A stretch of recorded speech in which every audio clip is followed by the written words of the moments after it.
Hello,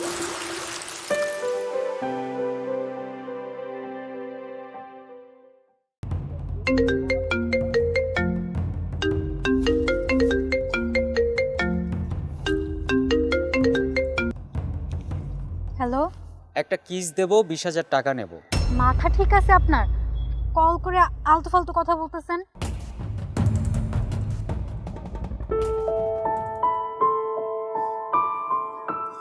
আপু, কিছু না মনে করলে আবার জুতার ফিতাটা একটু বেঁধে দিবেন?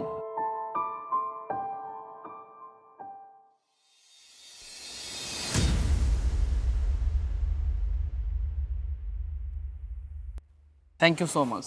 ওয়েলকাম।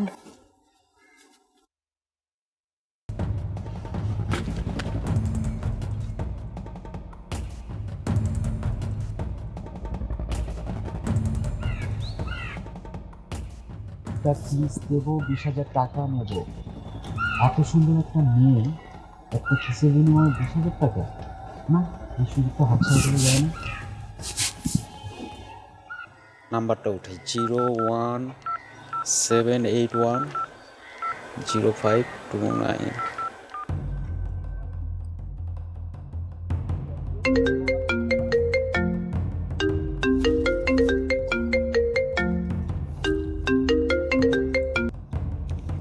হ্যালো, একটা কিস দেব, 20,000 টাকা নেব। মাথা ঠিক আছে আপনার? কল করে আলতু ফালতু কথা বলতেছেন। দেখুন, আপনি রং নাম্বারে কল করেছেন। সরি, রং নাম্বার না, আমি ঠিকই বলছি। আপনার পিঠে লেখা আছে একটা কিস দেব, 20,000 টাকা নেব।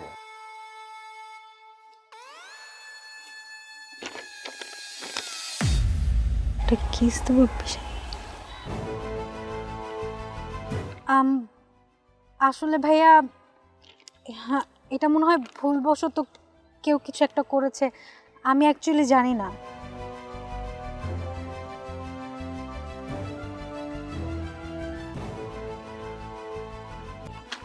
এমনিতে তো আমার 4-5টা বয়ফ্রেন্ড আছে, আবার হাজবেন্ডও আছে, আর ওকে তো আমি বোকা বানাই রেখে দিই সবসময়। অফারটা কিন্তু খারাপ না। একটা কিসে যদি 20 থেকে 50,000 টাকা পাওয়া যায়।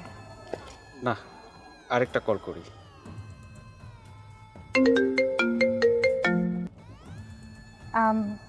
হ্যালো, কি ম্যাডাম, এবার কি বুঝতে পেরেছেন?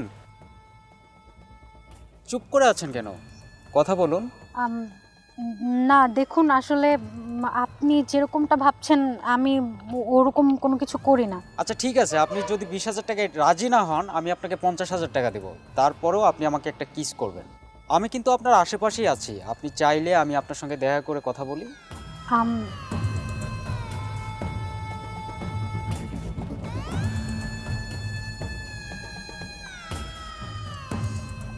মানে আমি আপনাকে কল করেছিলাম। দেখুন, আমি আপনাকে 50,000 টাকা দিতে চেয়েছি কারণ আমার টাকা পয়সার কোনো অভাব নেই। আর যেহেতু আপনি অনেক সুন্দর, আপনি একটা কিস করবেন। প্রয়োজন আমি আর টাকা বাড়িয়ে দেব, সমস্যা নেই। আপনি শুধু আমাকে কিস করবেন, আর একান্তে কিছু আমরা আলোচনা করব, এর সময় কাটাবো। না আসলে এগুলো তো একদম পার্সোনাল কথা, এভাবে সব জায়গায় তো ডিসকাস করা যায় না, তাই না?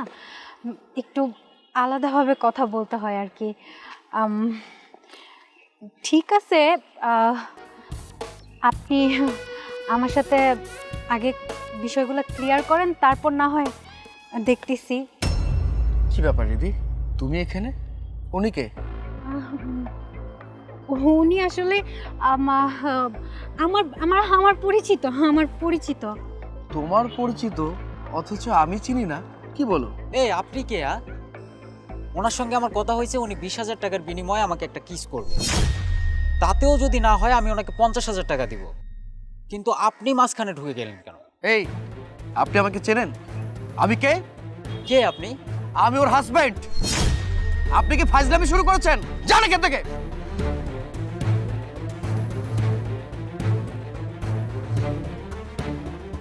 দিদি, ওই লোকটা এতক্ষণ যা যা বললো তা কি সত্য? আমি সত্যিটা জানতে চাই। তুমি কি পাগল হয়ে গেছো? হ্যাঁ, একটা বাহিরের লোকের কথা বিশ্বাস করতেছো? সবকিছু মিথ্যা কথা। তুমি আমাকে বিশ্বাস করো না? আমি জানি তুমি সত্যিটা বলবে না, আমি তোমাকে সত্যিটা বলছি। তাহলে শোনো। কি রে ভাই, এত জায়গা থাকতে তুই আমাকে এইখানে ডাকলি কেন? বন্ধু, এখানে ডেকেছি তোকে একটা কথা বলবো বলে। কি কথা?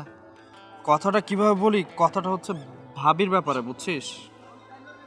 তোর ভাবিকে নিয়ে কথা বলবি? আচ্ছা বলতো। আসলে কিছু মনে করিস না, ভাবির না স্বভাব ভালো না। তোকে ছাড়াও আরো 4-5টা বয়ফ্রেন্ড আছে, যেখানে টাকা সেইখানেই ভাবি। আমি না ফার্স্টে বিশ্বাস করতে পারি নাই, যে আমাকে বলেছে এমন ভাবে বললো, পরবর্তীতে আমি বিশ্বাস করেছি। এই, মুখ সামলে কথা বল। শোন, তুই আমাকে ধমক দাস আর যাই করস, আমি যেটা বলেছি একদমই সত্যি। ভাবির নেচার ভালো না। আমি তোর কথা বিশ্বাস করি না।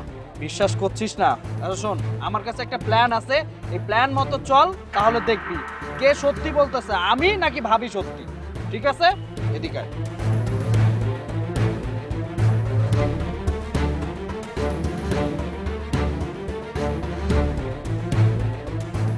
আচ্ছা ঠিক আছে, তুই যেহেতু এত করে বললি, আমি তোর কথাটা রাখবো। শোন, তোর কথা যদি মিথ্যা প্রমাণ হয় তাহলে তোর কিন্তু খবর আছে। আচ্ছা ঠিক আছে, আমি যদি মিথ্যা বলি তাহলে আমার যা শাস্তি দেওয়ার দিস। আর যদি এই কথা প্রমাণ হয় ভাবির নেচার খারাপ, তোরও ব্যতীত আরো 5-6টা বয়ফ্রেন্ড আছে, তাহলে ভাবিকে কিন্তু তুই ডিভোর্স দিয়ে দিবি। আমি চাই না এই ধরনের মেয়ে তোর লাইফে থাকুক। ঠিক আছে। কি এবার বুঝতে পেরেছো? তুমি একের পর এক আমাকে ঠকিয়ে যাচ্ছ। আরে আমি তো এতদিন অন্ধ ছিলাম। আমি তোমাকে এতটাই বিশ্বাস করতাম, ভালোবাসতাম। আমার কাছে মনে হয়েছে আমি তোমাকে যে পরিমাণে ভালোবাসি তার থেকে তুমি আমাকে বেশি ভালোবাসো। আমার বন্ধু যখন আমাকে এসব কথা বললো, বিশ্বাস করো আমি একটা বারের জন্য বিশ্বাস করিনি। আমার কাছে মনে হচ্ছে আমার বন্ধু মিথ্যা কথা বলছে। আর যখন আমি নিজের চোখে দেখলাম তখন তো আর অবিশ্বাস করতে পারি না। তুমি কেন করলে এসব বলো তো? আমি কি তোমার কোনো অভাব পূরণ করিনি? হ্যাঁ, তুমি আমার কাছে যখন যেটা চেয়েছো আমি সেই আবদারগুলো পূরণ করেছি। তোমার টাকা পয়সা দরকার তো ঠিক আছে, তুমি টাকা পয়সা নিয়ে থাকো। তুমি লোভী একটা মেয়ে, আর তোমার মতো মেয়ের সাথে আমি কোনো রকম ঘর সংসার করতে চাই না। আমি তোমাকে ডিভোর্স দিতে চাই। ডিভোর্স লেটারটা সময় মতো তোমার কাছে পৌঁছে যাবে। তুমি ভালো থেকো।